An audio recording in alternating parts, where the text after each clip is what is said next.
Hello. So today is solstice. I happen to be in the northern hemisphere where we're beginning summer.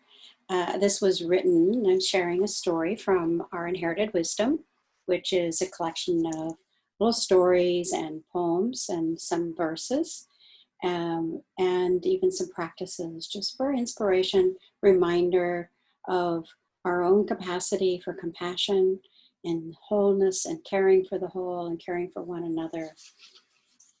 So this starts with a verse from the Bible, which I think we have all heard these words. For everything there is a season, a time for every matter under heaven, a time to be born and a time to die. And the story begins. As I opened the front door to go out on an early morning walk, a leaf floated onto the doorstep. It was a heart-shaped and golden in color leaf. You can see, really beautiful. The day before, I'd swept away a whole basket full of leaves.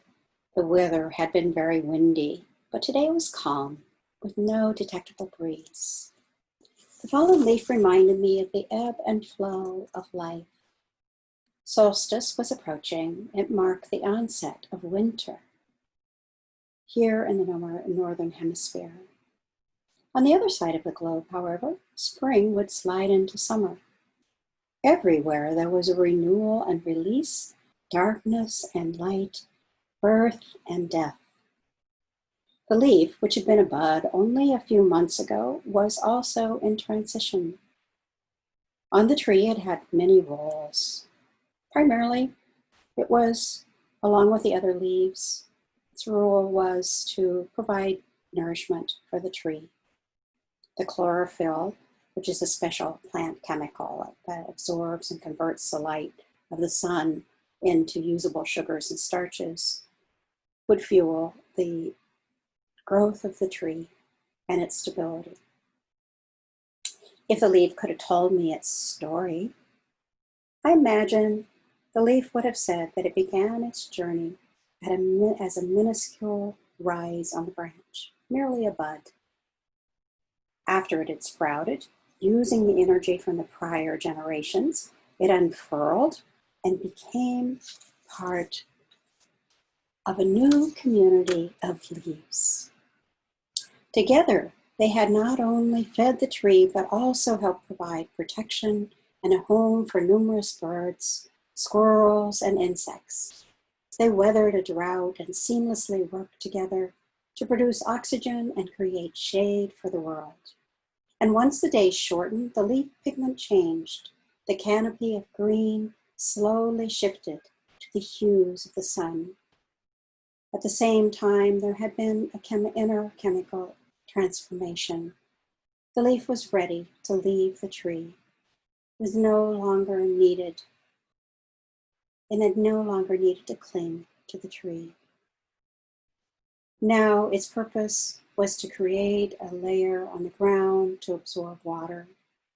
As it decomposes, it will provide nutrients for the soil so that a new generation can flourish. I gently picked up the leaf and moved it to an uncultivated area on some soil nearby. There it could continue its life journey, undisturbed by rakes, brooms, or mechanized leaf blowers, or even the feet of people. I felt an appreciation toward this leaf. After all, it reminded me of the sacredness of life. Prophets, sages, saints often point to flowers, trees, seasons, and other parts of nature as a way to prompt our deep memory of eternal wisdom. A leaf signifies truth. The sun and sunlight are symbolic of divine light and love. Many ancient religions view all of life as leaves on a universal tree.